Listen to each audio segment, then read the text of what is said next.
Welcome to Las Locas Chronicles, where we dig into the lives, laughter, and legacies of two Latinas walking in faith and servitude. Each week, we unpack our journeys through ministry, sharing the triumphs, trials, and everything in between. So grab your cafecito, get comfortable, and let's get into today's episode of Las Locas Chronicles.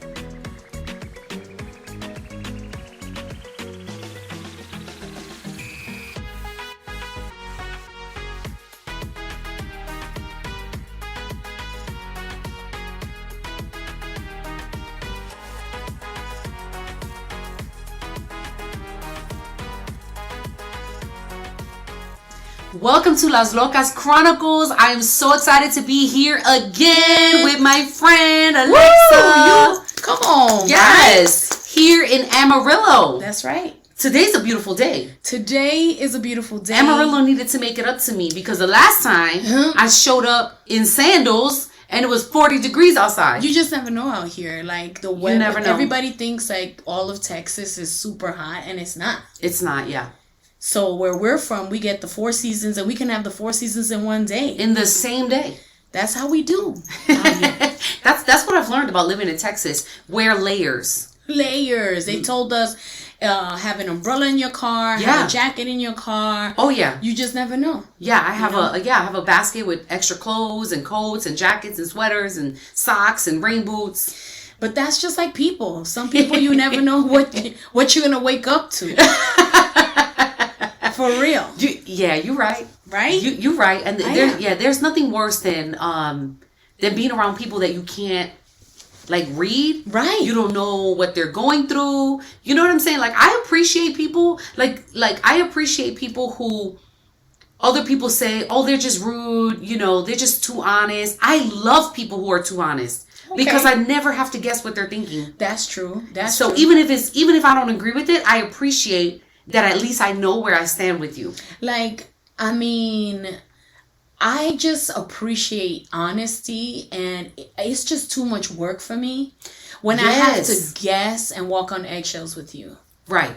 Like, that is just too much. When you have, because of the work that we do, that we have to work with people, and I tell everyone in leadership, working with people is one of the hardest places, one of the hardest jobs, employments you will ever have. Yeah, it is. Because you have different characters, you have people from, just different learning behaviors. Yeah.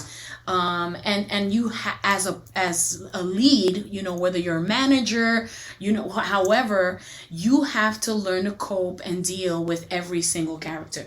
I have to, if there is like a finish line, I have to, in my mind, program myself to develop a plan so that every character can make it to that finish line. Oh, that's good. Not everyone is going to make it with the same instruction. Right? Yeah. So, but it is when I'm talking about like dealing with people, that's one thing that I have to do.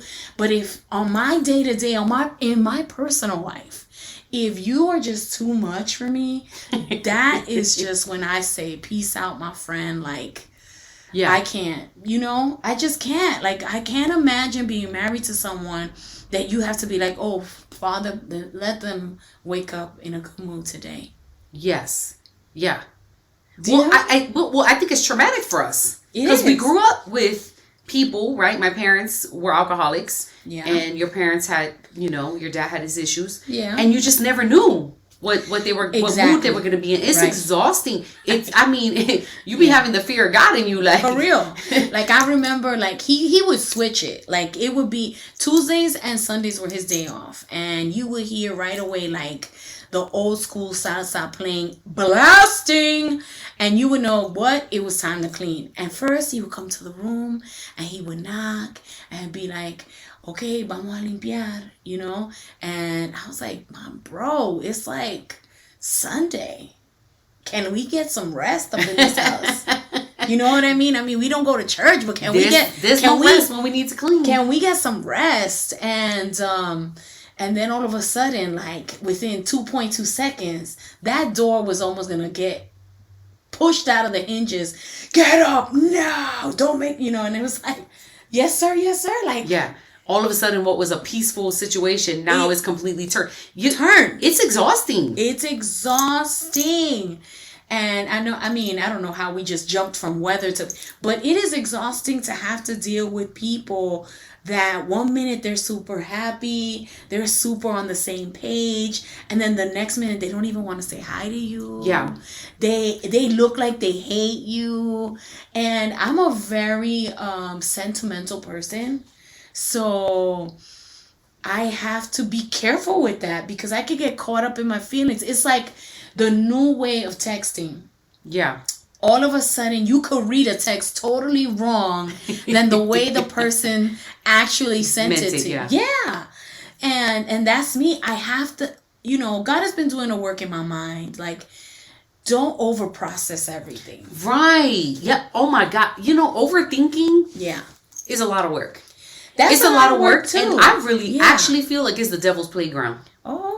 I'm gonna go there. Okay. Because that's exactly what the enemy wants for our lives. He wants us to overthink everything. Why did she say that? Every single thing. Why did she look at me like that? Why did my husband say that? What did you mean by that? Right. What do you mean you don't like my cooking? Or you don't what? Perfect example. We have to understand not everybody speaks in the same way. Yes. And I'm just a person that if you appreciate what I've done for you, I'm going to keep doing stuff for you. Yeah. Because I feel loved. I feel appreciated. Yeah. But I've had to learn that everybody appreciates differently. Yeah. That's true. And not, they're not going to always roll out the red carpet for you. Yeah. Yeah. I've had to learn that. That's something that I have had to mature in. Like, you can't expect everyone's applause because I would say, let's say, I made you something and I'm like, so what did you think? Yeah. And you say, oh, it was great. But how did you think it was great? Well, I feel like that's a real life conversation. because I'm very like, yeah, it was good. Like I'm very Yes, you are very short and it's annoying. Even in text messages. Yes, and it's annoying to Alexa me. says a whole thing and I go, okay. Because I am so detailed, I want the story. I want to know. Right. If I sent you a package, I want to know. So I got the package in the mail and I was like, who is this from? Oh my God, it's from Alexa. And then, so what did you do? How did you open it? She wants a whole video, a reaction video. I want the reaction. I'm here for the reaction because, you're trying to create an experience for people. That's me. And that's why you're a great host. I want to create the experience for you. Yeah. I mean, and I will say this. I mean, just everything about us. I mean, I think we have a lot of similarities, but I think we have a lot of differences. And what makes you a great host is you think of everything. Like I could literally come here with nothing, but have everything in this house that I would ever need. I don't have to ask for anything because everything's there. Now, I open your fridge and you have tons of food, right? Because she thinks of everything. It's an experience. She came to my house and I literally had no food. Like, no, you had a full fridge. A full fridge of palm branches. Oh, that's right. Listen. Like, all jokes aside, like, my girl had about 500 palm leaves. You know you're a pastor when? When you got the Hosanna, you got the Hosanna palm branches in your refrigerator in your house. By the way, let's talk about these palm leaves, okay? Real quick. I put the palm leaves in the refrigerator because that's what I thought she told me to do, the florist, who is my friend as well. You better not tell me that you did not get the instructions right. She said that I was supposed to put it in the refrigerator at the church because it was bigger and it has a different temperature. Obviamente, right. I put it in my kitchen refrigerator. So some killed them? Some of them froze and they turned black.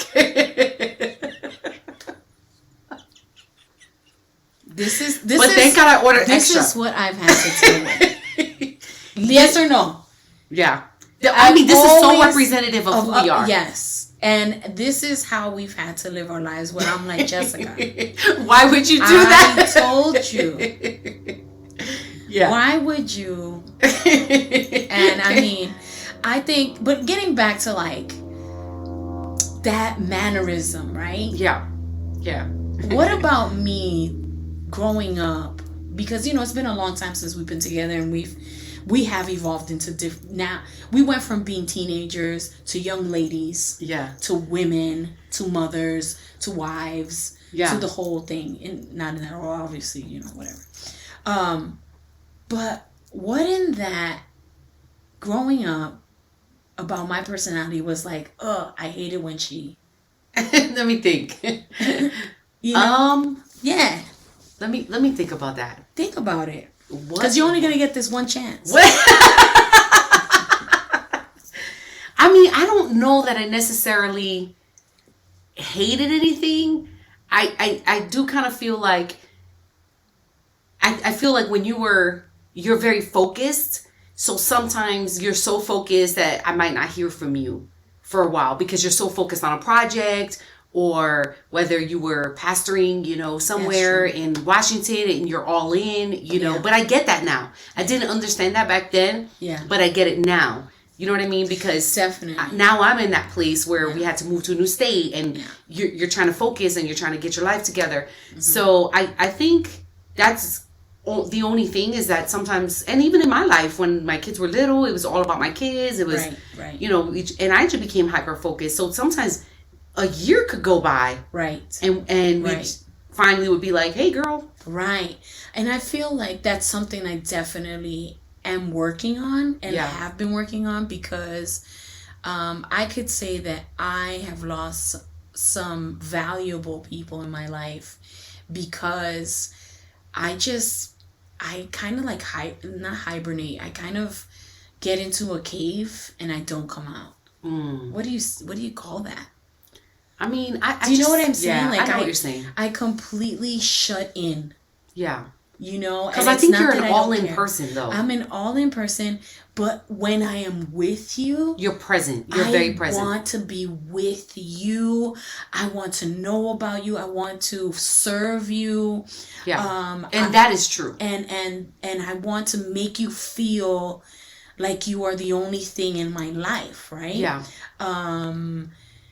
But when we're away, I have to be better at communicating. Yeah. You know? Yeah. I do have to be better, because the truth is, like, outside of what we do and the calling and the work, because it is work, right? Mm-hmm. Some of it is very administrative, the planning and the executive pastor part of what I do is that the calling is what God calls us to do in different areas of our lives, right? But some of it could just there's no, other than seeing other lives change and transform, that's a great benefit, right? Then we're building the kingdom of God. That's a great benefit.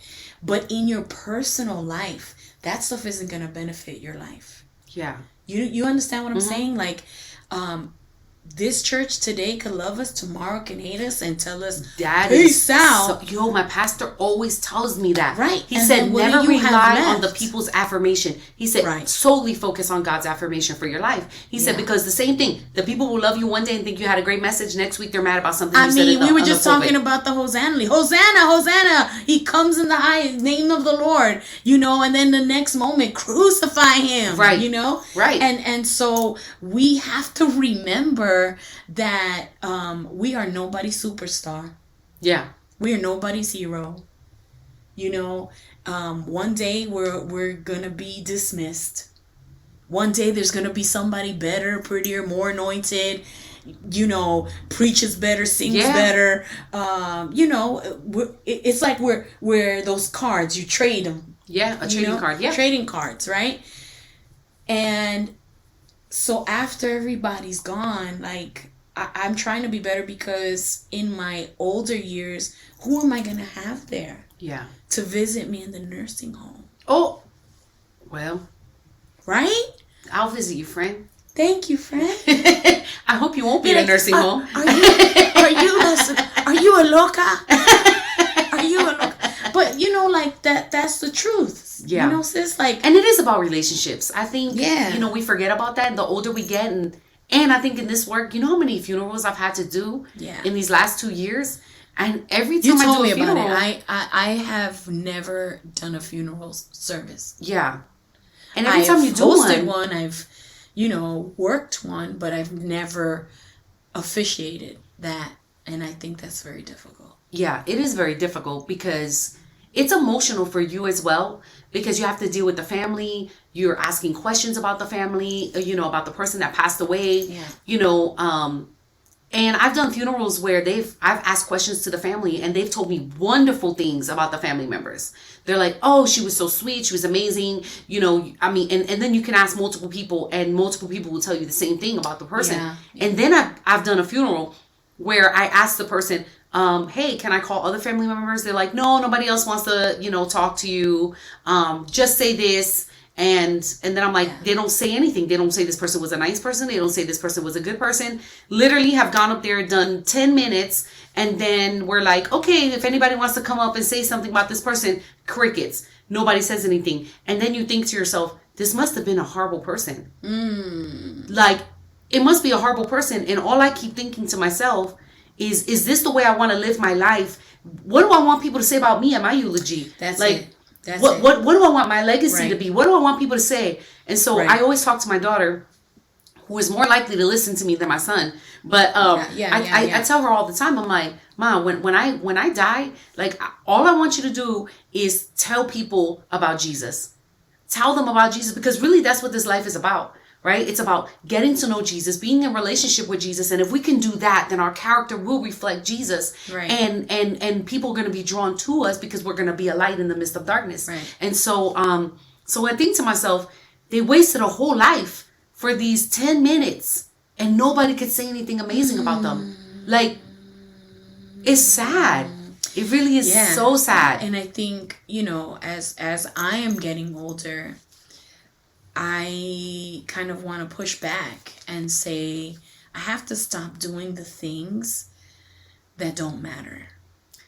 Yes, because a lot of it does not matter. A lot of it does not matter. And I'm grateful for one of my counselors that I had to see in a time where I was just overwhelmed, man. Overwhelmed. And she wrote a book, and it was Yes, I Said No. Yeah. And it was a great book. By Dr. Barbara Russell.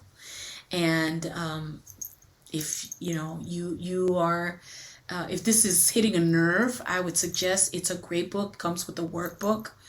And I really walked through that simple book, but it ministered to my life because, the things that matter, we have always in everything, including this and every other big project that we have, we've always sought the direction of the Lord and asked for his signs. I don't believe that I've ever done something outside of the will of God, as to ministry and work wise, right? Not sin, because obviously I have sinned before the Lord, and that was out of his will.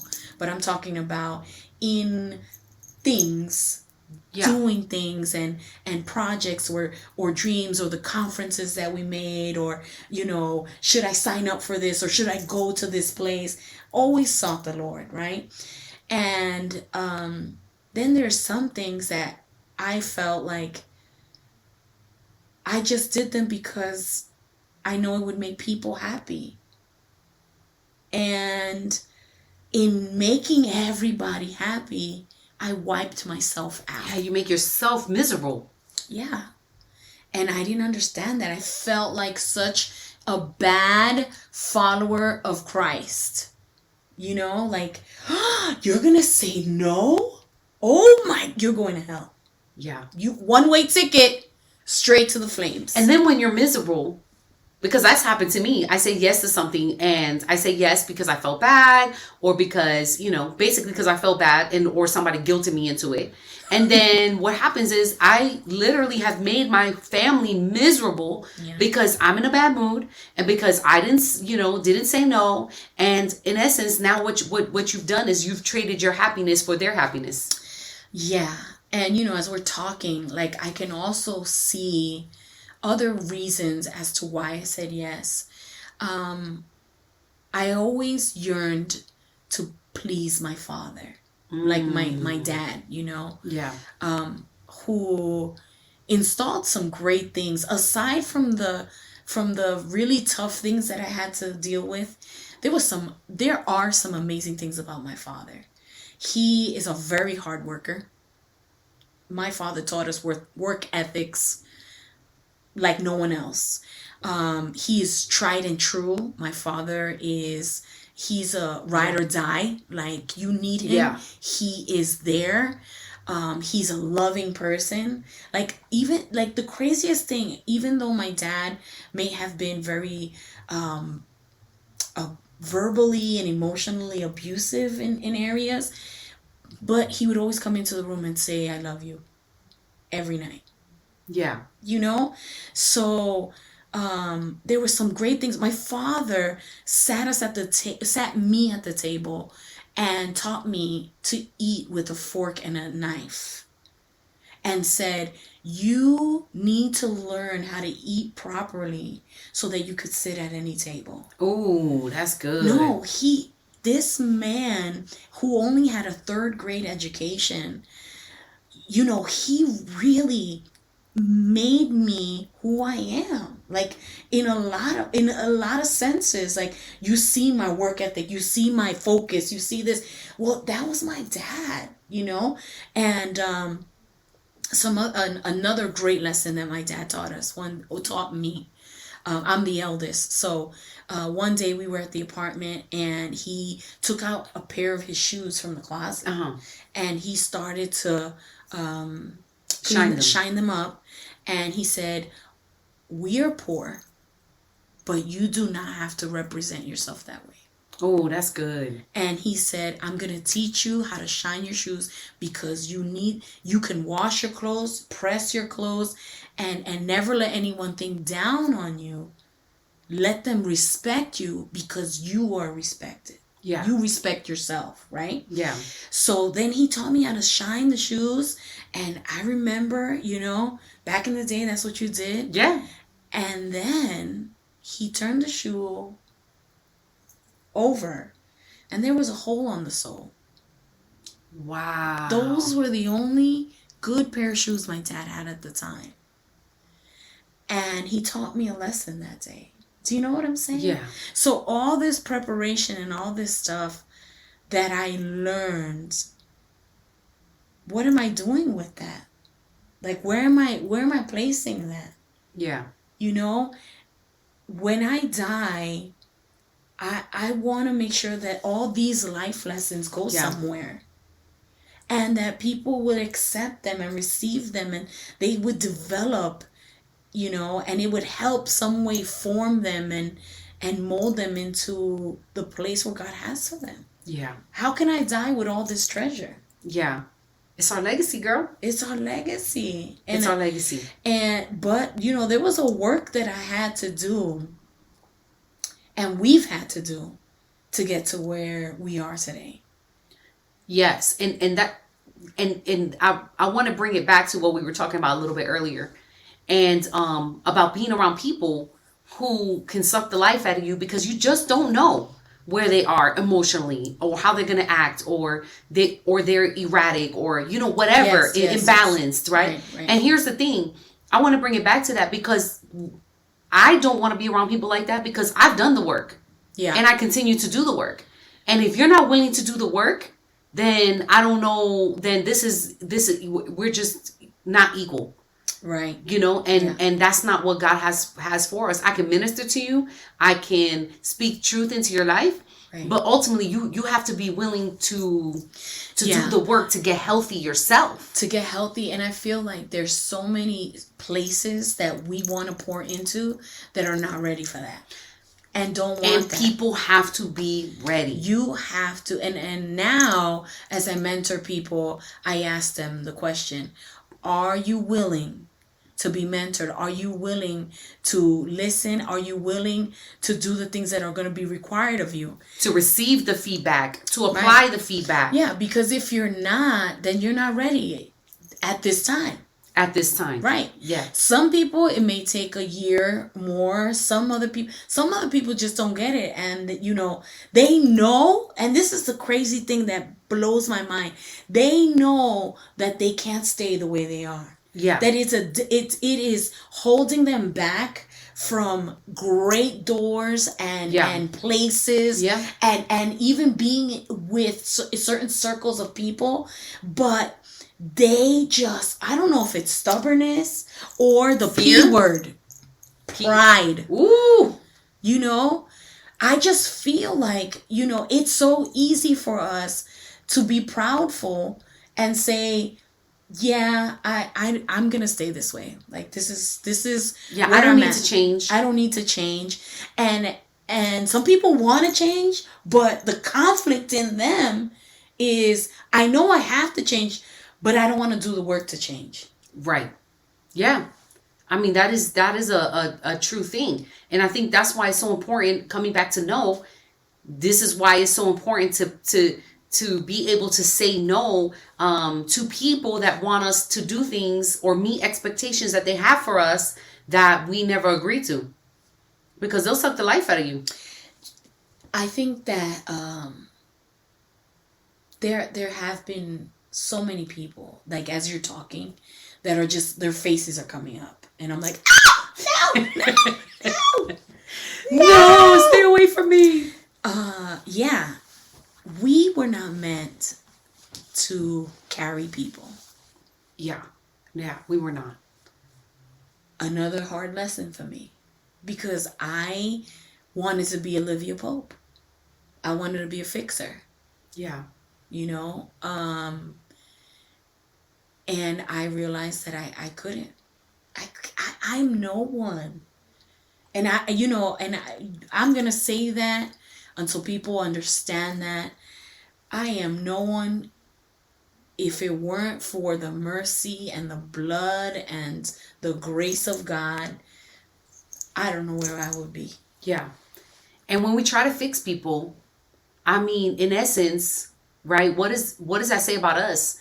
And pridefulness, coming back to pridefulness. Yeah. When we try to fix someone, in essence, what we're saying is, that we have the power to change people. And the truth is, we don't have the power to change anybody. No, the only one that has the power to change people is right. Jesus. That's right. And so yeah, that's important to be able to recognize that, I'm gonna pray with you. I'm gonna pray for you. For sure. I'm gonna lead you to the truth. Right. And ultimately, the ball is in your court. And that's a hard lesson, especially as a minister. People who like to help, because I think both of us have been in careers that we're always helping people. Right. And so you can easily get sucked into. I was a broker for Allstate. Come on. You're in good hands. Yeah. We were in the helps. We were always in the helps, right? Yeah. Like we said in other pods, that was simply training. That was training. We didn't see it then. We didn't see it like the lions, the tigers, and the bears. But all of that was training for what we're doing now in every area. And there's so many of us, and I still struggle with it. Trying to help someone see the light. Yeah. And the truth is, some people are going to just die in ignorance. Yeah. Well, I think we were laughing. Well, you were kind of laughing at me the other day when I was telling you that sometimes people call me and they are very needy people. And I might only answer 1 out of 4 or 5 telephone calls. And so you were kind of like, what? And I said, yeah, because in essence, every time they call me, they're trying to train me to pick up the phone every time they need me. And I said, and I'm trying to train them that if you call me 4 times, I might pick up 1 time out of those 4 times. Wow. Because what I'm trying to train you is that I can't be at your beck and call. You know why? Because Jesus is always available. And I'm not Jesus. And you keep coming and sucking the life out of me. You know what was happening? Sometimes people want to call you. They stay on the phone with you for an hour. All you've been doing is listening to them dump on you. They feel amazing after the telephone call. Right. And you feel this heaviness. Mm-hmm. Now you're like, I have a headache. I have to take a nap. I'm upset. I'm aggravated. And basically what they've done is transferred the responsibility onto you. Wow. You know what I mean? Transfer. Yeah, and then transfer. So my husband was like, yo, you're on the phone for an hour. You get off the phone and now you're being nasty to me. Like, my husband don't be playing. Facts. You know what I'm saying? Facts. And is that fair to my husband? He didn't do anything. Right. All he's been is amazing. All he's been is supportive. You know, I mean, this man had allowed me to move across the country. He's like, come on, babe, we're going to sell the house, our dream house, leave our careers so you can go do ministry across the country. And you're going to get off the phone with somebody after ministering. Were we really ministering? Right. No, we weren't ministering. Right. We were being somebody's punching bag. You know, so my husband said this at our last leadership meeting. He goes, here we are, and we are, you know, on the phone for the hour, and, you know, and hearing and hearing all the things that they need prayer for, and all the things that are happening, and all the things that, you know, I just need someone, when we just preached about that Sunday, but you weren't there. Oh, yes. Oh my gosh, yes. Had you been there on Sunday, girl, let me tell you, you would have known how to respond on Monday. Oh my God. Had you been there on Wednesday night when we have service, you would have, the enemy would have not been able to come in to that door, because you would have shut it through the word that was given. But here are people that are not willing to sacrifice their time. You was there on Sunday. They were not willing to sacrifice their time to be in the Lord's house, but they want to sacrifice your time. Right. Give me the cliff notes, because that's basically what they're saying. I don't want to do the work myself. I don't want to read the whole book myself. I want you to give me the cliff notes. Yeah. You know what I'm saying? We're not Tylenol PM. It's a lot. We're not Tylenol PM. But dealing with different, you know, because there's one thing when it's a medical situation, like bipolarism. Yeah, right. You know, there are some very, especially in the last 20 years, we've seen the incline of mental health, right? And things that perhaps we didn't face head on in the church before. It was always there, underlying things that we as a church have not addressed, and now they're exploding. Now it's, you know, we got to do a better job. But there are things that require medication. Right. There are things that are, you know, and I know I have a whole view on some of that stuff, and I want to be delicate with what we're saying here, right? Right. But there are other things, Jess. Right. And this is apart from, it's a medical issue and whatever. And this is exactly what I tell people, because now that we're going to bring up mental health, I want to say this. My husband and I have done a lot of premarital counseling for different couples, right? And we've done a lot of counseling for couples as well. And here's the first thing that I tell people. Do any of you have an addiction issue? Mm-hmm. That's the first thing. Oh, there's no addiction? Okay. That's fantastic. If they say yes, there's an addiction. Okay, who has the addiction? Okay, so before, I'm glad that they're honest. Before we can do a marital counseling, correct, we need to take care of the addiction issue too, because I'm almost 100% sure that all of your marital issues have to do with the addiction. The second question: do you have a mental health issue? Mm-hmm. Because if you're gonna come to me because you guys are having marital issues, but you haven't taken your medication, right, so that you can be stable and you can think in a rational way, mm-hmm. right? Mm-hmm. Then if you're not taking care of yourself, you know, your mental health issues, then we're not going to move forward, because again, I bet you that your marital issues have to do with the instability of you not taking your medication. Right. Yeah. You know, so a whole different. That's a real thing. So I'm already have learned, mm-hmm. like, there's just some things that we just don't have the ability to be able to even walk you through, right? You have to be able to be, you know, whole in your mind, right? In your life, you know. Listen, there are people to receive help. Okay, so as you're talking, right? And we thank God for therapists. We thank God for counselors. Yes, we love therapy. We love counselors. We're advocates. Everybody should go to one. And that is not for broken people. Counselors and therapists, actually, had I visited one before all the things that I went through in my 30s and 40s, I think I would have been at a great place in my head to navigate through life even better. Yeah. Right? So the thought that I just go to a counselor when things are wrong is incorrect. Like, you need to, and I've heard this several times. Your car needs an oil change every 6 months because the oil is better now. It used to be 3 months.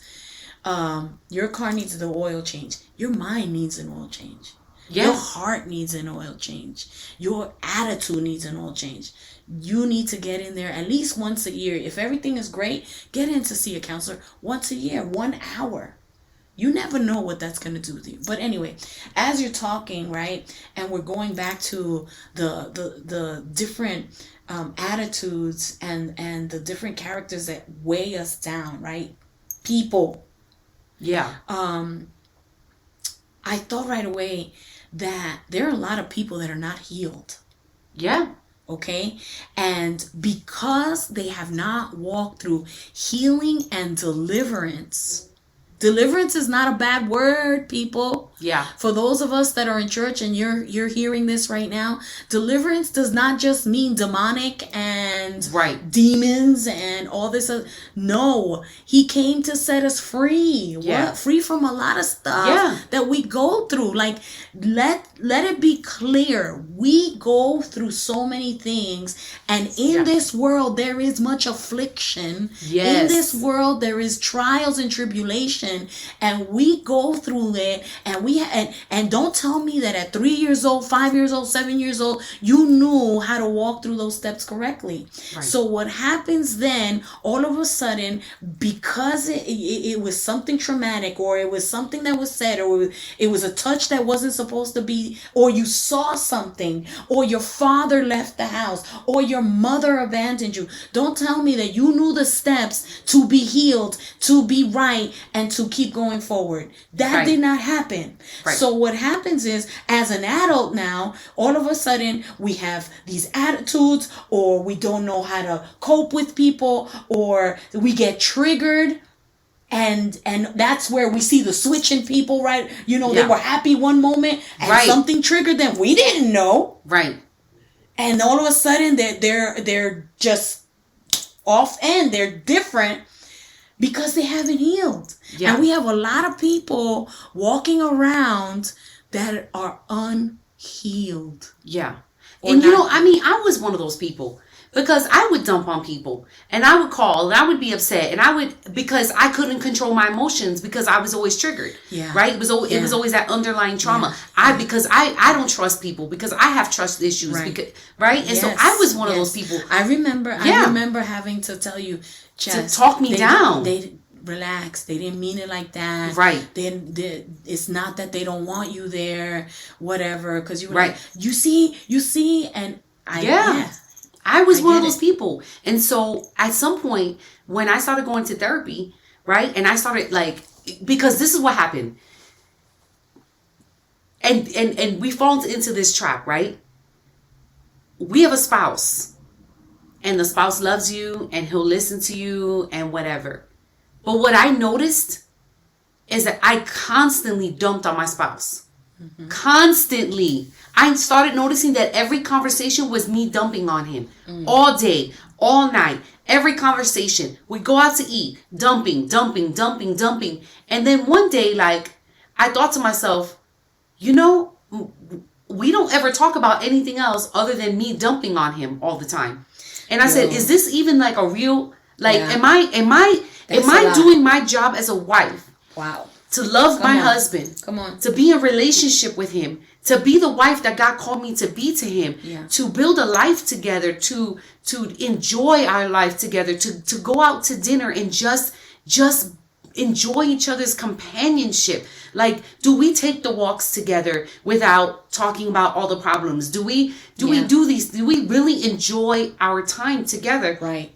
And what I realized is that I wasn't enjoying my husband. And I'm sure that my husband was not enjoying me. You. And my husband is very quiet. Yeah.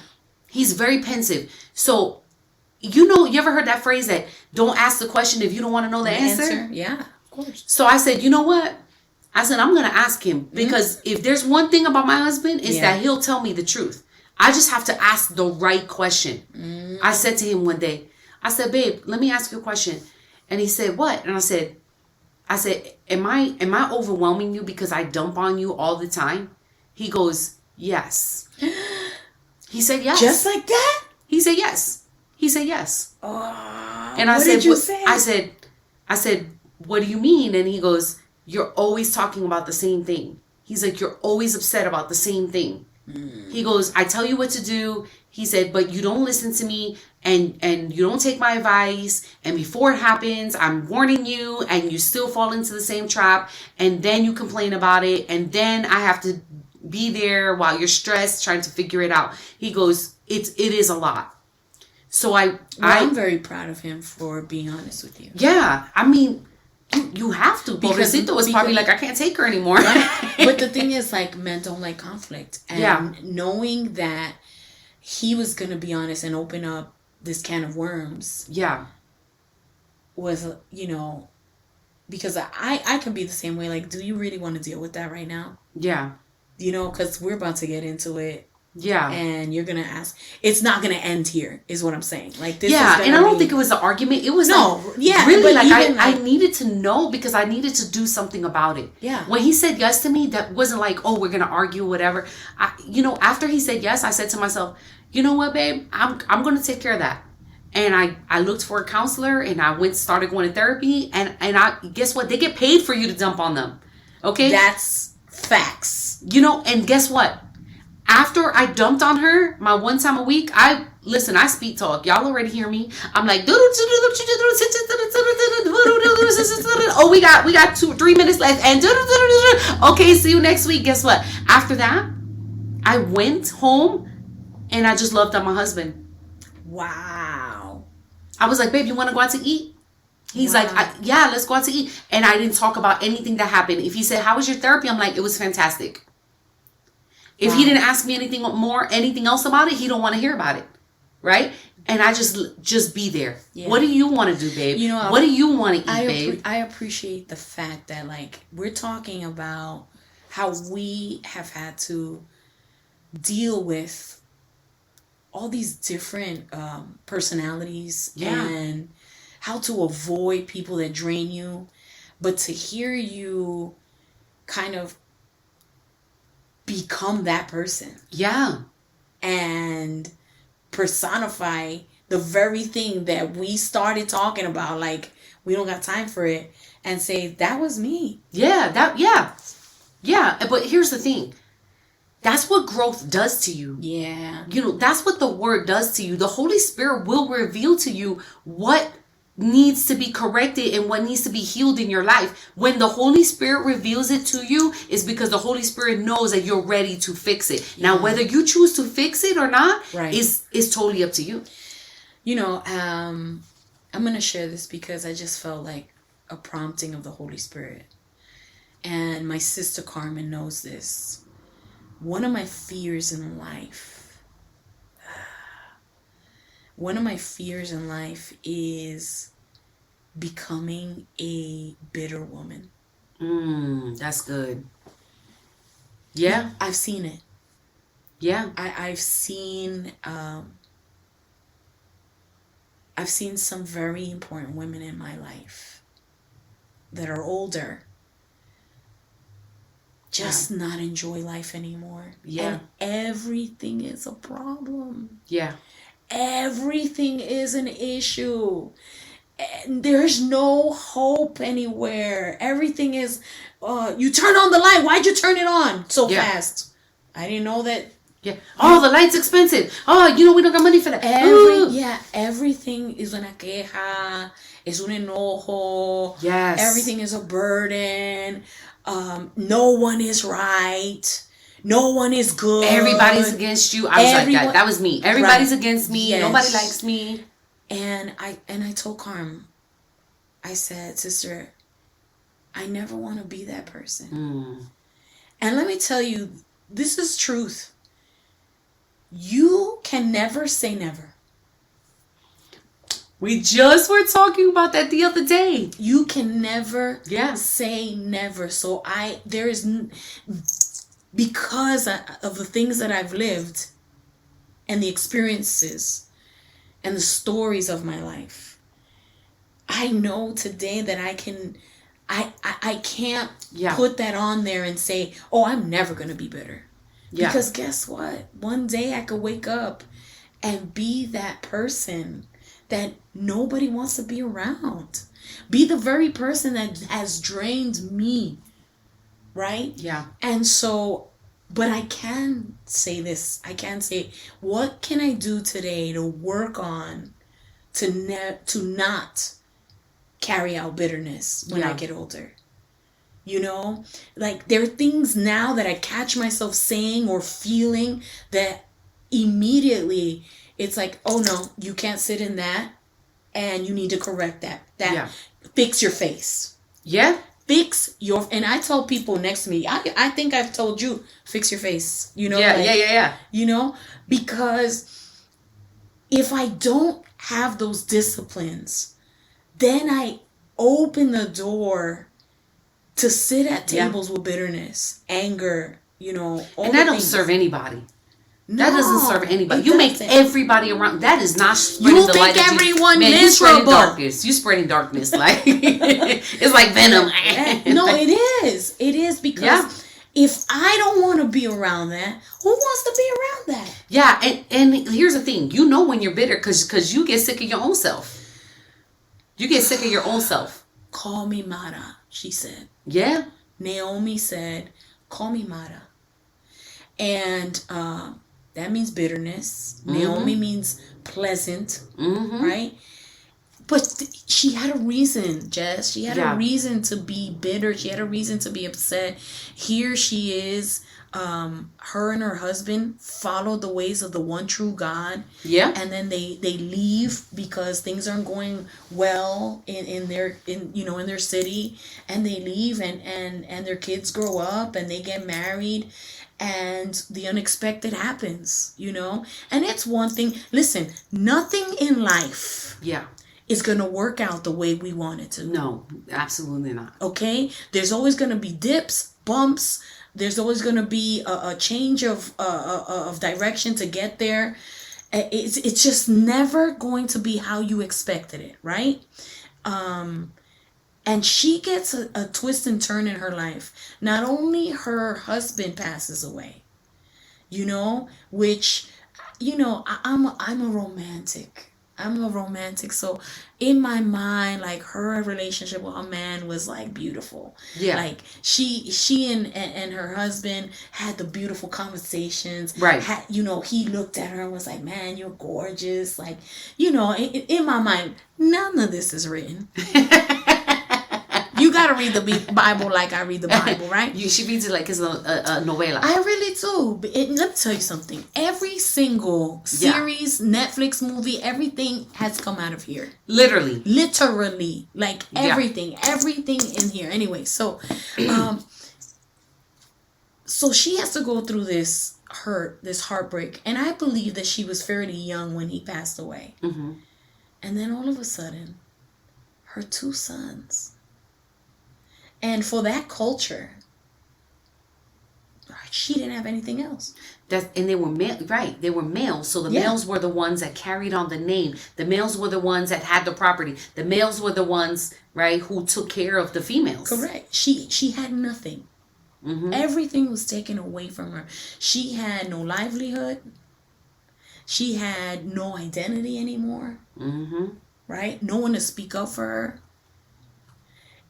So I can understand. And there have been times in our life, and I've shared with y'all the breakdown that I had in a time of my life where my finances were taken, my home was taken, my car was taken, my marriage, everything was tried. Everything was tried. And now my own self, my own mind was being taken from me. Okay? So we have all had, well, not all, I don't speak in indefinites, right? But most of us have lived places in our life where everything in that was somehow clear to us was now unclear. Mm-hmm. And it was unfair. Mm-hmm. Yeah. Okay? Yeah. this walk with the Lord does not mean that everything's going to be fair. No, it's not. So here she comes, and my girl was upset. My girl came back, and here, Orpah and Ruth, both of them had a choice. At first, they both made the same choice. Oh, we're going to go with you. How many people say that in the beginning? Oh, that's good. How many people say that in the beginning? But then asked Orpah again. And she said, hold up and wait a minute. You right. And there was only one that followed through. Orpah said, you right. You got nothing more to offer me. You're dried up, mama. You got nothing more to offer me. Mm-hmm. What am I going to do back in your land? Let me go back to my parents so I can live my life. There's nothing in you. You're a dry well. Yeah. That's the thing. Some of us have experienced when our wells have dried up, everybody left because there's nothing left to drink here. And you don't think that hurt her too? Yeah. Let's not talk about her legacy and all this that's gone.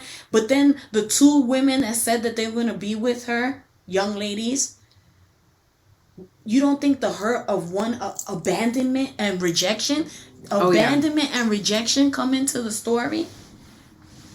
You don't think that did anything? Let me tell you something. In my life, I'm still healing from abandonment and rejection. Yeah. Over the last 2 years. That's real. Wow. Yeah, Jess. That's real. That's my story. That's why I'm telling you a fear of mine to one day. You knew me at 17. You knew me, and you can solidify and you can confirm my character throughout the years. Yeah. I've always worked very hard at being loving, forgiving, giving, all the things. Yeah. Kind, compassionate. You can keep talking about me. I don't care. You know, I've worked hard at all those things. I've prayed hard. It's not an innate quality. It's that I love Jesus. Do you understand? And so when he says, do what I do, as I am the Father and the Father's in me. Yeah. Those that follow me, those that do what I do, the Father, you know, so I took that for real when I came to the Lord. So I've tried my best to live in those two commands. Love God above all things and love your neighbor as yourself. Tried. But you don't think that, you know, throughout the course of our life, in the last 2.5 years of my life, rejection and abandonment have been real. Yeah. So here she is. And she gets abandoned one more time. And this time, it wasn't... See, because her sons and her husband, they didn't have a choice. Yeah. But Orpah had a choice. She sure did. And she chose to leave. Yeah. You don't think that hurt? And so, here we go. She goes back, and the first thing she tells the women, they're like, Naomi's back! Right? She's like, Naomi's dead. I don't know who she is. But you know what's powerful about that? What's powerful is that she could recognize within herself that she was bitter. And that's the first step right there to healing. Yes. That's the first step to healing because Thank you, Jess. Because I mean, how many of us walk around bitter and we deny that we're bitter? We're like, oh yeah, there's nothing wrong. There's nothing wrong. And so really the first step in healing is really admitting that there's an issue, right? I had to admit to myself that, what? I wasn't really being a loving wife because I was dumping on my husband and taking advantage of his kindness, you know, and that wasn't what God called me to do. But until I recognized that in myself, how was I going to fix that? How was that going to begin the process of healing? So Naomi's like, listen, I'm bitter. Like, all these things have happened to me. I got a bad image in my head as Naomi's coming in. Everyone's like, Naomi, you're here. And she's like flipping them off. Like, get away. she's like get away. She's like, I don't want, just leave me. But even that, to have that level of self-awareness. So good. So good. To have that level of self-awareness. Let's be aware. Oh, I was about to say, girl. But some people just be clueless about themselves. Are they clueless, though? You're right. No, I like what you say, in denial. I like what you said, in denial. Right? Because they're not clueless. Yeah. They know what they just did to offend someone. That's true. Passive aggressive. You know what you said. You know what you said. You know how you said it. You know how... There's something in you that tells you shouldn't have said that. You shouldn't have done that. That was not a way to treat that person. But you start brushing it off. You start brushing it off because you feel like it. But you're right. Yeah. Naomi came in with a full awareness of this is where I'm at. And that's okay. That's okay. That's okay. Because explain it. It is okay because here's the thing. First of all, you're being self-aware, right? If in order to fix something, you have to know what the problem is. You can't just say, look, my car's not working right. What's the issue? The mechanic goes, well, I don't really know what it is, but, let's just, Yeah. Well, you can't do anything about that. Right. You can't do anything about that. Right. You know what I mean? So once you know that this is what I'm struggling with, and you keep asking the questions that need to be asked. Healing is not just a one-time thing. Healing is a process. A one-time thing, but it's so easy. It's so easy. Over since 2021, I've had an issue with my health.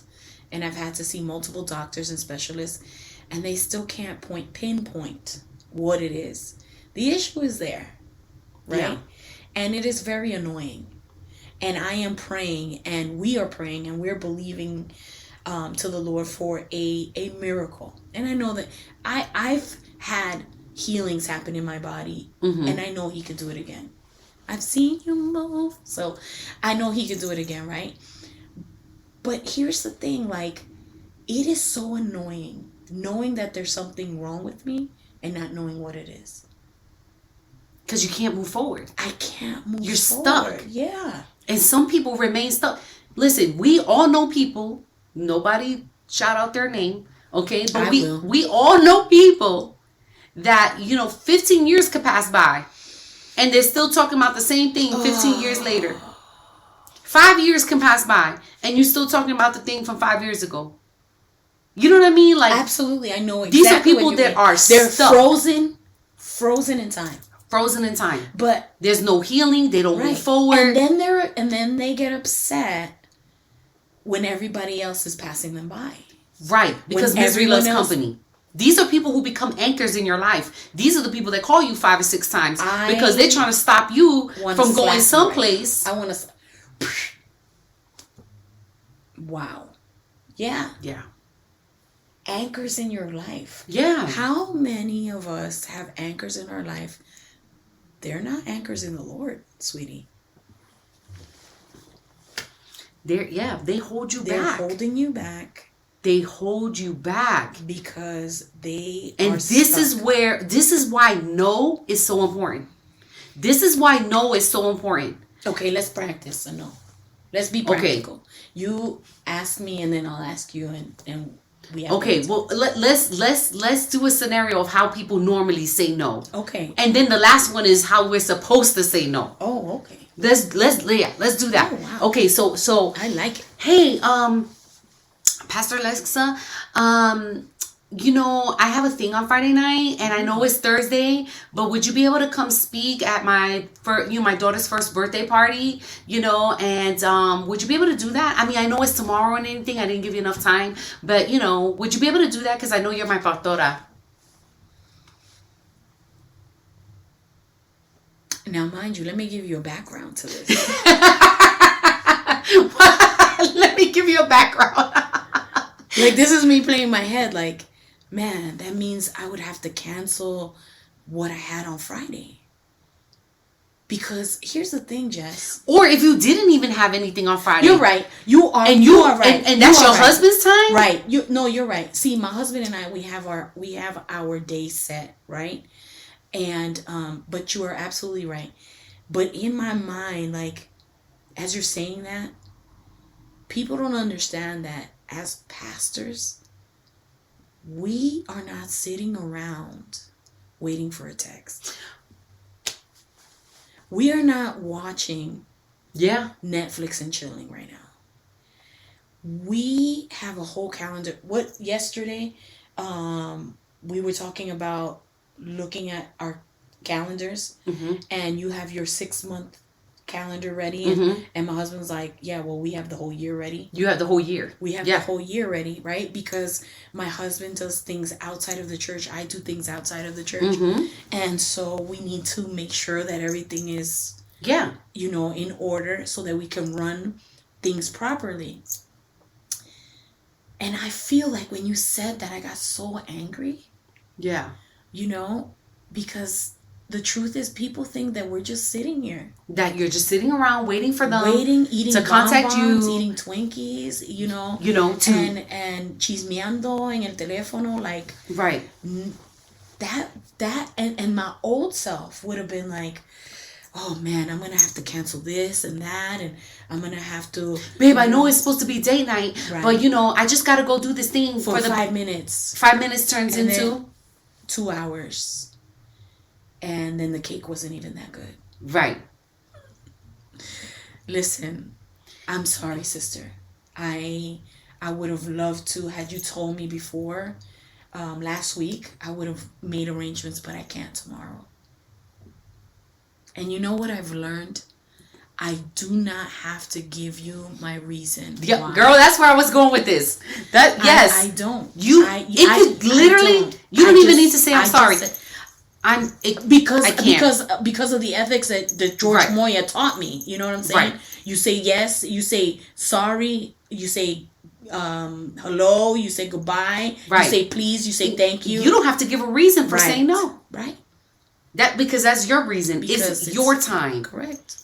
And as you know, you want to be, you know, men and women who are, you know, firm in what they believe, and you want to progress and you want to be healthy, then you have to set boundaries, healthy boundaries with people, whether it's family members, friends, people in the congregation. People have to know where you stand and where they stand with you. Not everybody can have access to you. Right. And that's the reality of it. The access that my husband has to me, nobody else is gonna have to me. Absolutely the access that Alexa has to me, nobody else can have. Now people try to have that same access, but we don't. But we have as 30 humans, years in this. Like, we don't have enough bandwidth for that. Right. But we have 30 years in the game. Right. You know what I mean? Right. You just want to show up and all of a sudden and have that same privilege. The same privilege, the same access. It's impossible. It's impossible. And if you're expecting that, that's already a red flag to me. The entitlement of people. The entitlement of people that feel like, oh, well, she has to say yes to me. Yeah. She's my pastora. Yeah. Like, this is her job. Yeah. She's the pastor. You know? Let me tell you what I have to do as a pastor. I have to pray. I have to be in the presence of the Lord. I have to study. I have to be in the Word. Not just in the Word for me, but what is it that, Lord, you have for your people? I have to pray for the city in which we are in. How do you want your church to serve in that city? Seeking God's face for the vision and direction of the congregation. Absolutely. You know? Absolutely. That's what I have to do.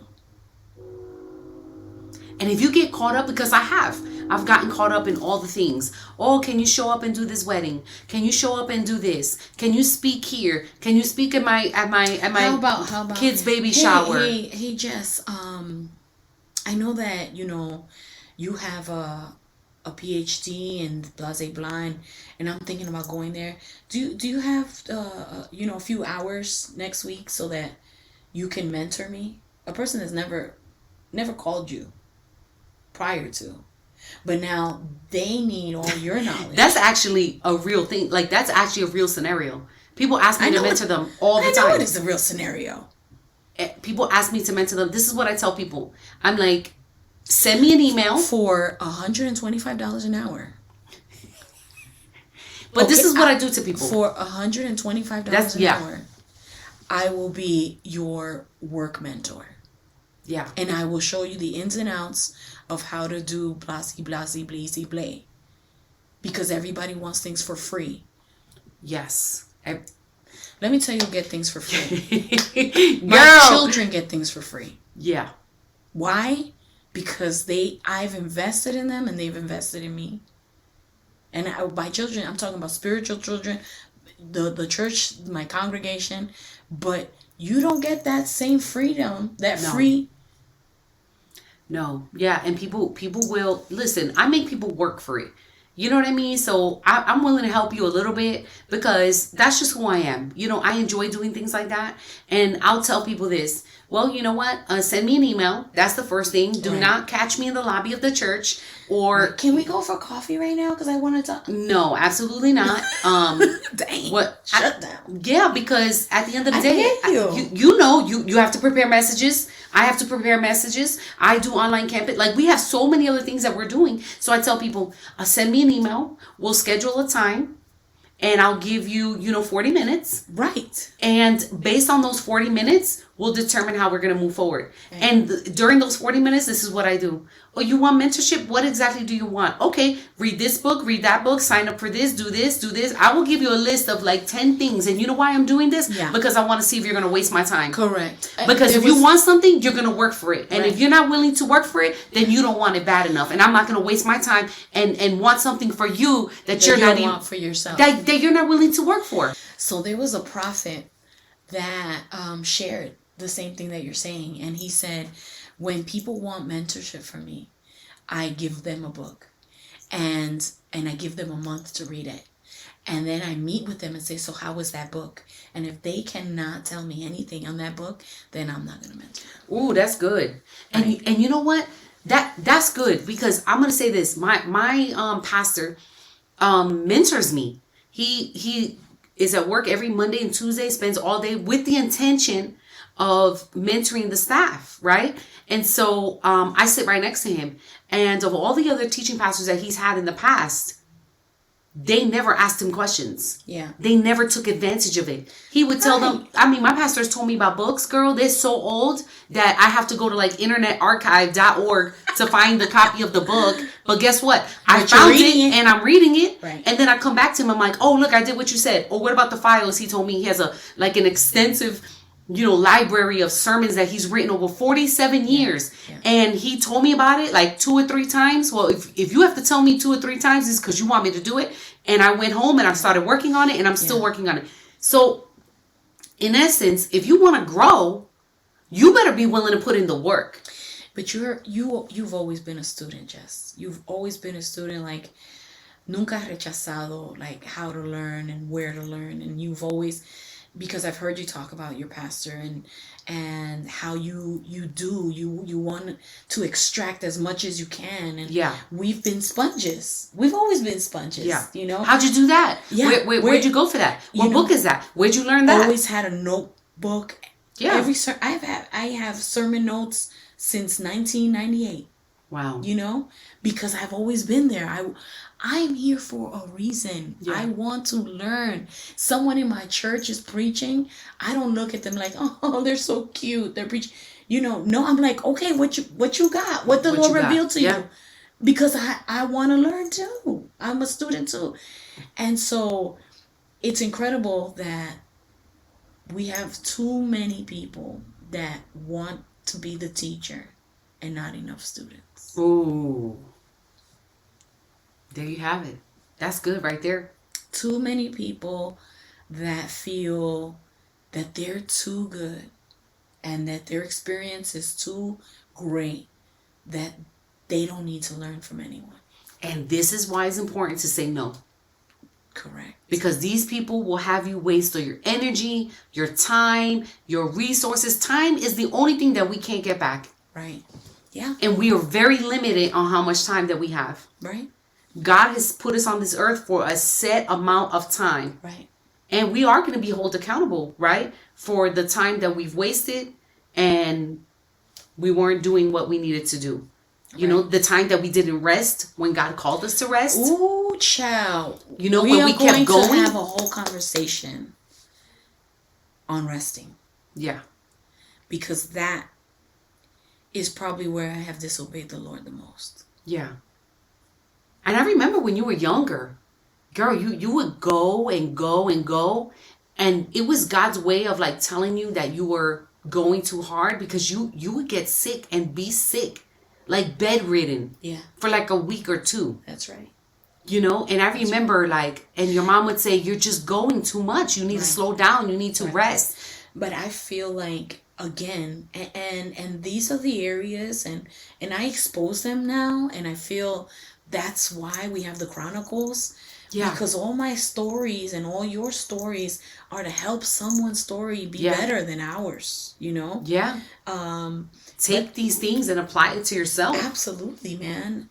I remember that in doing that, I just, again, it goes back to that little girl that wanted to please her father and have her father say, you overcompensate. You're a great daughter, and I'm proud of you. You know, and not be the basura. Right. And not be the idiota. But I am so proud of you. And so I did the most because I thought I had to acquire love, respect, appreciation, admiration. And I learned later in life that those things are not what God requires. That He genuinely cares for us. He genuinely does. He cares for us, and we don't have to work that hard. There's no conditions. God is love. Yes, He is love. So, ladies, we're going to stop it right here. We have an amazing night ahead of us. We do. Tell them what we're doing tonight. So tonight we are going to church, and I have to speak at Alexa's church, and this will be the first time for me, and I'm just super excited. So I'm excited to meet the congregation. I'm excited to see this new building that God has blessed you and the congregation with. It was all good. And I'm just excited. I'm excited to be with a new community of believers. Yeah, and it's going to be different. It is going to be different. It is going to be different. Yeah, it's going to be different. And we're glad to have you. And I'm glad to sit in and watch, because we really haven't seen each other's ministries. I've seen you online. Yeah. Because I've wanted to follow you, and I've seen you on live, and you've helped me minister at This Is My Time when we did Ladies Night, and you know, so I've seen you at different places, but this will be my first time being present in the room and just being taught by Pastor Jessica. So today I really hope that everyone that needed to hear heard what was happening and just having this great conversation. Yeah. It's time to not allow different personalities to cloud what God has and is doing in your life. And it is okay to say no. Say no. Hell no, we won't. Say no. No explanation necessary. All right, ladies, I hope, and guys, I hope that you guys have an amazing night. We will see you at our next episode.